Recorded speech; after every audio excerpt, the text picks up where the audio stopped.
Assalamualaikum warahmatullahi wabarakatuh. Ada-ada saja tingkah laku aneh masyarakat Indonesia yang hanya ingin cepat kaya sehingga rela melakukan perbuatan yang bertentangan dengan ajaran agama. Perilaku ganjil tersebut sering terjadi di Gunung Kemukus yang terletak di Sragen, Jawa Tengah. Hai masyarakat yang memiliki ambisi ingin cepat kaya secara instan, melakukan pesugihan dengan ritual seks selama 7 hari 7 malam. Seberapa mistiskah yang sebenarnya terjadi di Gunung Kemukus? Bagaimanakah pengakuan orang-orang yang telah menjalani ritual seks di Gunung Kemukus? Apakah mereka berhasil menjadi kaya? Bagaimana pandangan Islam mengenai ritual pesugihan di Gunung Kemukus? Saksikan video ini sampai tuntas. Di Gunung Kemukus terdapat sebuah makam yang dianggap keramat. Makam keramat tersebut milik Pangeran Samudro, yang menjadi pusat ritual pesugihan dengan melakukan hubungan intim dengan bukan pasangan halal. Pangeran Samudro ternyata adalah putra Raja Majapahit terakhir. Berbagai laporan tentang adanya praktek pesugihan di Gunung Kemukus dipercayai karena adanya prasasti peninggalan Pangeran Samudro. Dalam cerita hidup Pangeran Samudro, disebutkan bahwa ia jatuh cinta kepada ibu tirinya, Dewi. Dewi, sang ibu tiri, memiliki kecantikan yang luar biasa. Namun, kisah cinta terlarang antara Pangeran Samudro dan ibu tirinya diketahui oleh ayahanda Samudra. Akibatnya, sang ayah langsung mengusir Pangeran Samudro dari kerajaan. Setelah diusir, Pangeran Samudro dikabarkan menjauh ke bukit-bukit, yang kini dikenal sebagai Gunung Induk. Dewi kemudian menyusul ke tempat di mana Samudro berada, dengan maksud untuk memenuhi hasrat cintanya. Namun, sebelum mereka melakukan hubungan terlarang, warga sekitar mengetahui adanya hubungan terlarang antara anak dan ibu tirinya. Kemudian, warga berhasil membunuh keduanya, Pangeran Samudro dan ibu tirinya. Keduanya dikubur di Bukit Kemukus. Konon sebelum meninggal, Pangeran Samudro meninggalkan pesan. Ia sempat menyatakan bahwa siapapun yang dapat meneruskan kisah cintanya di sini akan diberikan segalanya. Pesan inilah yang mendorong orang-orang untuk melakukan praktek pesugihan dengan ritual seks bebas. Siapa yang pernah mencoba meneruskan pesan Pangeran Samudro dengan keinginan untuk cepat kaya? Keyakinan pada pesan dari Pangeran Samudro sedikit banyak menggerakkan mereka untuk melakukan ritual seks pesugihan di Gunung Kemukus, yang bahkan sudah menjadi rahasia umum. Seorang wanita yang tidak ingin disebutkan identitasnya telah melakukan ritual seks di Gunung Kemukus selama puluhan tahun. Wanita itu menjalankan berbagai ritual, termasuk mandi kembang di Sendang Ontrowulan. Mandi kembang dilakukan setelah berdoa. Setelah mandi kembang selesai, ritual dilanjutkan dengan hubungan intim. Wanita tersebut mengakui melakukan ritual seks tersebut sebagai syarat agar doanya dikabulkan melalui perantara makhluk gaib di makam Pangeran Samudro. Ritual itu dilakukan selama 7 kali berturut-turut, pada hari-hari tertentu seperti Kamis Pahing, Jumat Pon, Jumat Kliwon, dan malam 1 Suro. Perilaku individu di Gunung Kemukus sungguh di luar akal sehat karena ritual seks itu dilakukan selama 7 hari 7 malam, dan harus dilakukan dengan pasangan yang sama seperti saat pertama kali berhubungan intim. Pesugihan untuk cepat kaya dengan seks di Gunung Kemukus tidak hanya dilakukan oleh perempuan, tetapi juga oleh laki-laki. Lalu, apa saja persyaratan yang harus dipenuhi sebelum melakukan ritual pesugihan di Gunung Kemukus? Lokasi pesugihan dengan persyaratan yang tidak masuk akal. Seorang mengaku tergoda untuk melakukan ritual seks di Gunung Kemukus dengan ambisi cepat kaya. Orang tersebut berjenis kelamin laki-laki. Ia mengaku terpaksa melakukan ritual pesugihan karena terdesak oleh kebutuhan ekonomi. Awalnya, lelaki tersebut ragu. Namun, karena alasan kebutuhan yang mendesak, ia pun akhirnya memutuskan untuk melakukan pesugihan. Perjanjian yang orang tersebut lakukan di Gunung Kemukus sungguh sangat tidak masuk akal, karena ada banyak persyaratan yang harus dipenuhi.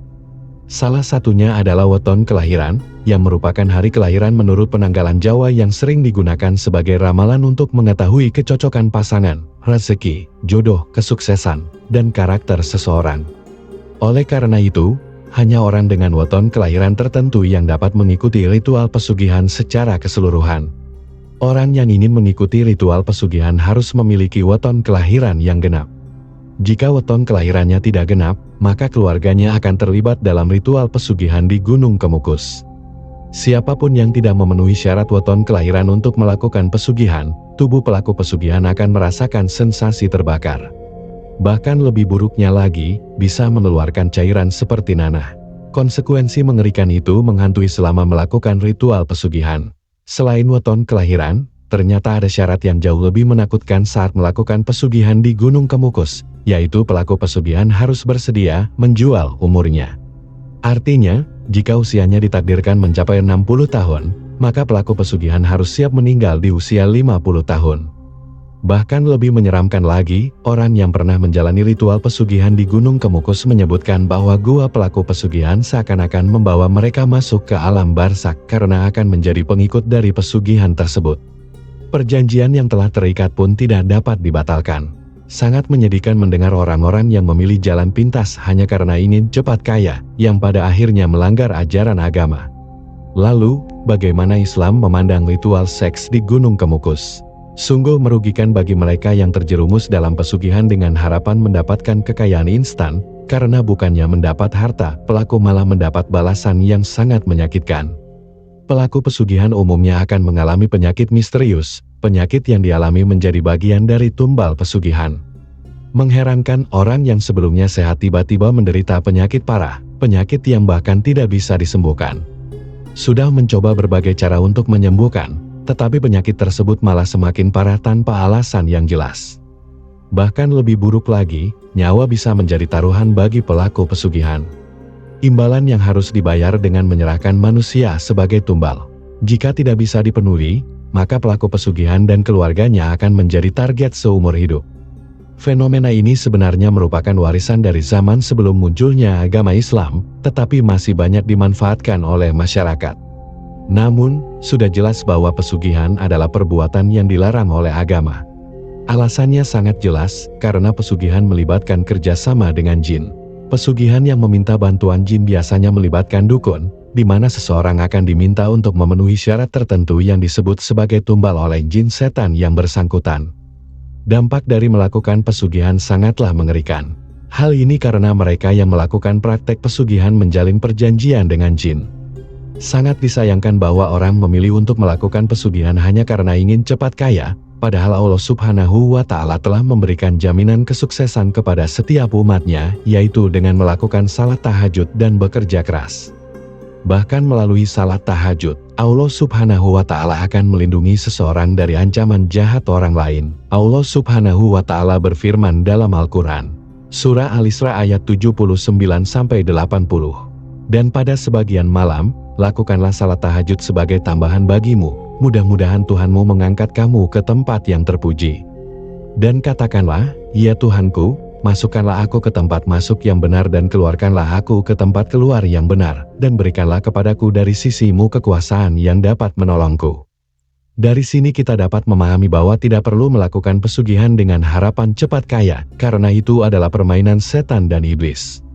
Orang yang melakukan pesugihan, rohnya akan disentakkan malaikat dan dicabut seperti kambing yang dikuliti hidup-hidup. Demikian pembahasan kali ini, semoga bisa bermanfaat untuk kita semua. Amin ya rabbal alamin. Jika kamu memiliki pendapat terkait pembahasan kali ini, tulis pendapat kamu di kolom komentar di bawah ya. Terima kasih telah menonton video ini. Jika kamu menyukai konten ini, jangan lupa untuk like, share, dan subscribe ya. Terima kasih dan sampai jumpa dalam video berikutnya.